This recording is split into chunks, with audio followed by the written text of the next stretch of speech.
Hello all, welcome back to another video. This is video number 1, part C, which I will be discussing the syllabus or the schedule starting on page 6. Now, the entire semester schedule will be at the bottom of the syllabus. It is subject to change, so if anything does happen throughout the semester, last semester was the biggest change, so if you were taking a college class last semester or last year, last spring, you probably had your education disrupted in some way in March when the pandemic started in the United States. Even though I was teaching an online class at the time, Jeffco extended their spring break by a week, which made me have to kind of change the schedule. Now, I don't foresee that happening again, but you never really know. And so if anything does change, I will email you, and so this is tentative as of right now, but if anything does change, I will definitely update you as soon as I possibly can. But for now, we have everything here. If I do have kind of BG, that means there's a reading from Bedford Guides, which is the textbook for this course. And if I have BB, or I will also say it's on Blackboard in the Readings tab. I have different parts here, so I have watch video, so whenever I've watched video, that means you should go on Blackboard under the videos tab, or for week 1 under the week 1 tab, and you should watch the videos that I'm talking right now. So for Monday, January 25th, I have scheduled to watch all 3 syllabus videos, in addition to watching video number 2, which discusses how to submit your introduction. Now, if I have anything that says due in bold, that means something is due for that day. For example, Tuesday, January 26th, you should complete the discussion board and take the syllabus quiz. So Monday, you should be watching the videos. Tuesday, you complete the syllabus quiz and introduction for it. So when I say do something that day, that doesn't mean it's homework for the next day. That means it's assigned and due for that night. And almost everything will be due by 11:59 p.m. If I have anything that's different, it's not listed here right now, but most things are due by 11:59 p.m. So you have the entire day. So whenever your schedule works for you, you can work on that. Wednesday, January 27th, you should be watching the MLA format videos and completing the MLA format quiz. And then Thursday, the 28th, watching video number 4, which will be about complex book entries. You can read the assignment sheet, and I also have an example on there.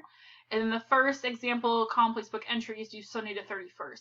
This is not complex book entry number 1. So on the syllabus quiz, I have a question, when is complex book entry number 1 due? And I'm going to tell you the answer to that right now. It's not the 31st. That's the example. There is a difference between the example and the first entry.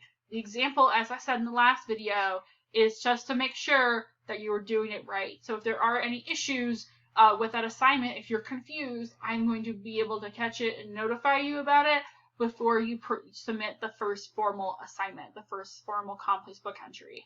I'm doing this because complex book entries are probably an assignment that only I do, maybe some few other people do them, but I know it's probably new to most of you, if not all of you, and I want to make sure you understand before we move forward. So week number 2, there's 3 videos to watch on Mondays after week 1, so starting with number 2 and onward. The kind of format of the course will go as, Mondays will be the day that you watch a video. Tuesdays and Wednesdays mostly will be to submit complex book entries. And then Sunday nights will be when you submit the comments. You comment on your peers.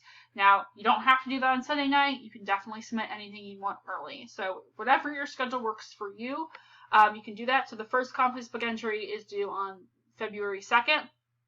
And then when I have to comment on 3 posts, that means you should comment on 3 of your classmates' essays or 3 of your classmates' complex book entries for both complex book entry number 1 and commonplace book entry 2. So overall for that week, you're producing 6 different comments, okay?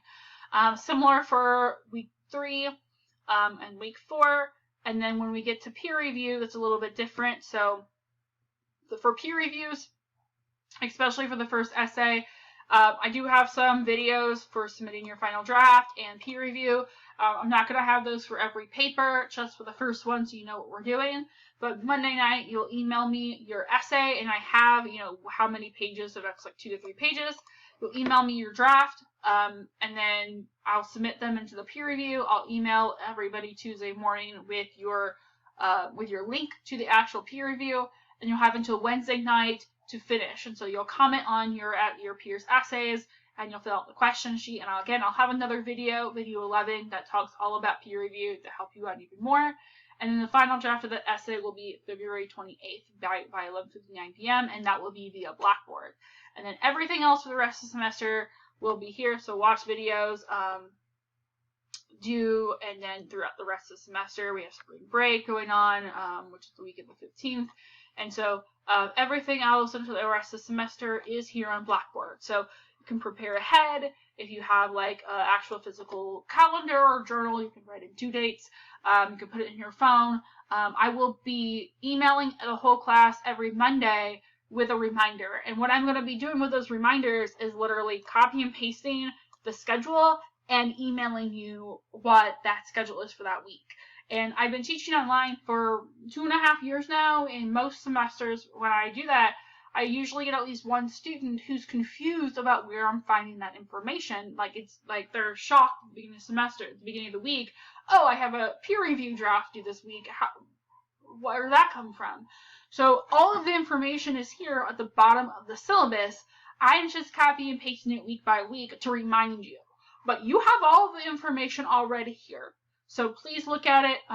If you have a printer, print it off. If you don't, take a screenshot of it, remember it, email to yourself, whatever you need to do to remember what's going on. And so definitely save it to your computer. But again, if you forget what that syllabus is, you can look here. It's on Blackboard under week 1. Week 1 and the syllabus tab. So making sure you're downloading that, looking at it, and every week you're kind of remembering what's going on. My emails are just a consideration email to help you move along, because I know online classes especially, a lot of forgetfulness can happen. And also with that syllabus, I have, whenever complex book entries due, I very specifically have where you can find that. And so online learning is the very first complex book entry I have. You can find that under the readings tab. When it comes to, we have a textbook reading for week 3. I say you can find this reading in your textbook for English 101. So that means you should have your textbook for this course by the end of week 2, if not sooner. You should be doing that. So this is the end of this video. Please let me know if you have any questions. Again, you can email me and I'll be happy to help. Otherwise, have a great day and see you in the next video.